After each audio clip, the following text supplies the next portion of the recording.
The scent of lavender and old books filled our home, a comforting aroma I'd always associated with Chloe. For 10 years, that scent was my anchor.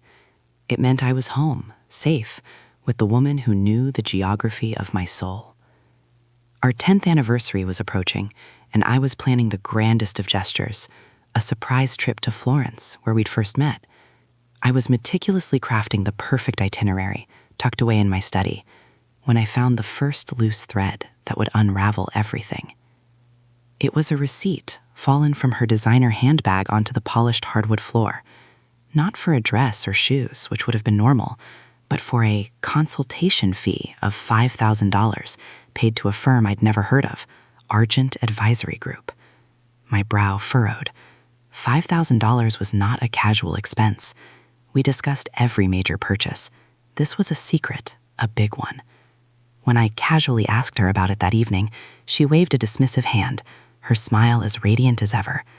"Oh, that's just a work thing, Liam. A new corporate wealth management service the company is vetting. They paid for it, of course." It sounded plausible, and I wanted to believe it. Chloe was a high-powered marketing executive. Her world was filled with things I didn't always understand. So I let it go, tucking the seed of doubt into a dark corner of my mind. But seeds, once planted, have a tendency to grow. A week later, the late nights at the office started. They weren't unheard of, but their frequency increased dramatically. She'd come home smelling not of our lavender and books, but of a sharp, unfamiliar perfume and the sterile air of a city that never sleeps. She was distant, her phone permanently attached to her hand, angled away from me.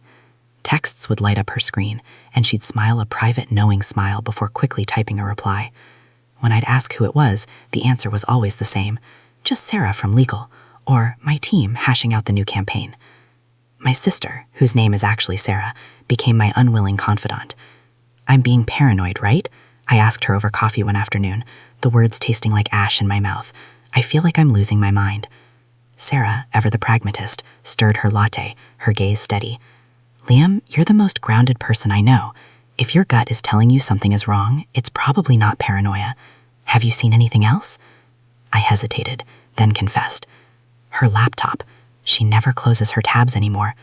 The other night, I saw a hotel booking confirmation, a single room, downtown. For a night she told me she was working late." Sarah's expression hardened. "Oh, Liam." The conflict within me was a raging storm. One half of my brain, the logical part, was screaming at me, presenting the evidence like a prosecutor in a courtroom.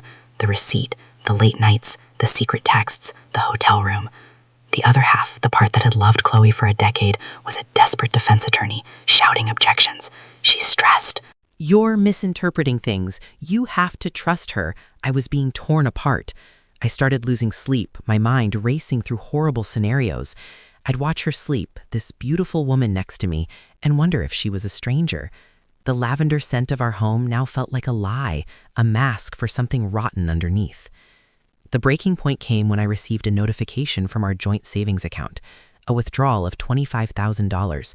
The reason listed was investment portfolio diversification. I'd never approved it. I'd never even heard of it. I felt the floor drop out from beneath me. I stormed into the living room where she was on a call, her voice a smooth, professional purr. She saw the look on my face, murmured a quick goodbye, and hung up. "What's wrong, honey? You look like you've seen a ghost."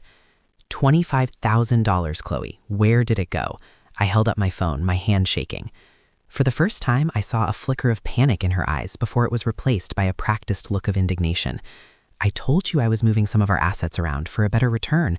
I was going to tell you tonight, surprise you with how proactive I was being with our future." It was the most audacious lie she'd ever told. The gaslighting was so profound, so complete, that for a split second, I almost believed her.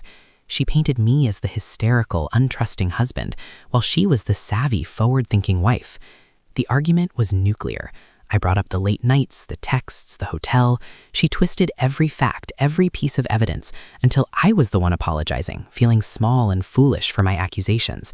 She held me, told me she loved me, and I fell back into the comfortable lie because the truth was too terrifying to face.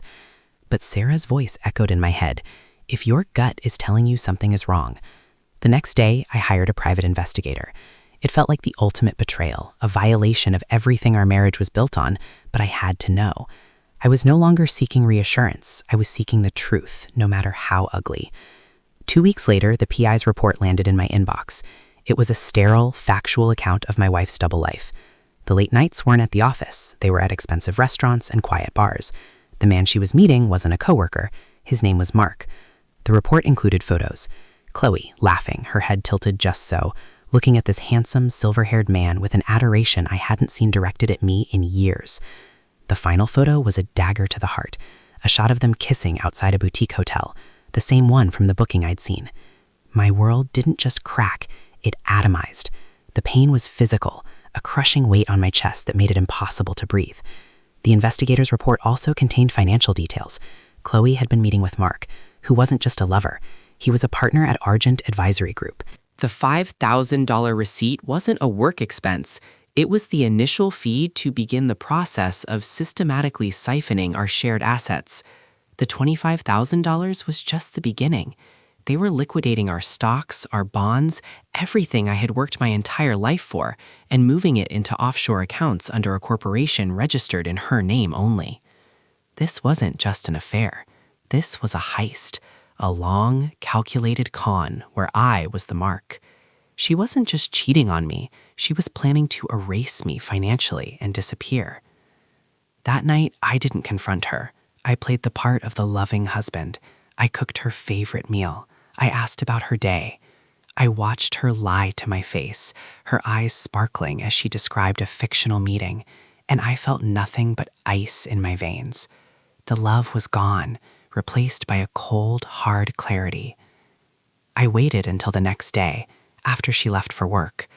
I had called our lawyer, I had called the banks, I had frozen everything I could. When she walked in that evening, I was sitting at the dining room table. It wasn't set for dinner. It was covered in papers, bank statements, the PI's report, printed emails between her and Mark, and divorce papers. I had made copies of everything. She stopped dead in the doorway, her shopping bags dropping to the floor. The color drained from her face. "Hello, Chloe," I said, my voice unnervingly calm. Or should I say, CEO of Oasis Holdings International. That was the name of her shell corporation. She stared at the papers, her carefully constructed world crumbling around her. She didn't deny it. She couldn't. The evidence was absolute. "Liam, I can explain." "Can you?" I stood up. "Can you explain the last 6 months of lies? Can you explain the secret accounts? Can you explain him? Or was he just a means to an end, the financial expert you needed to screw me over? This wasn't a fling, was it? This was a business plan. You weren't just leaving me. You were planning on leaving me with nothing." Finally, the dam broke. The tears came, but they weren't tears of remorse. They were tears of frustration, of getting caught. "You wouldn't understand," she screamed. "I felt trapped. This life, this house, it was all so predictable.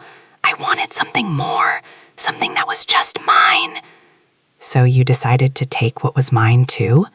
The question hung in the air, heavy and poisonous. Her justification was a pathetic litany of perceived slights and manufactured unhappiness. I hadn't appreciated her enough. I was too comfortable, too predictable. She saw our stability not as a foundation, but as a cage. In her mind, she was entitled to burn it all down and take the insurance money. The divorce was brutal, but I had the evidence on my side. The court saw her actions for what they were, a calculated, malicious attempt at fraud. She lost. She lost the house, she lost most of the assets she tried to steal, and she lost every shred of dignity she had left. Months later, long after the ink was dry and the silence in the house had become a comfortable quiet rather than a screaming void, Sarah helped me pack up the last of Chloe's things. We found a small, forgotten box at the back of her closet. Inside was a journal from the first year of our marriage. Her handwriting was full of hope and love.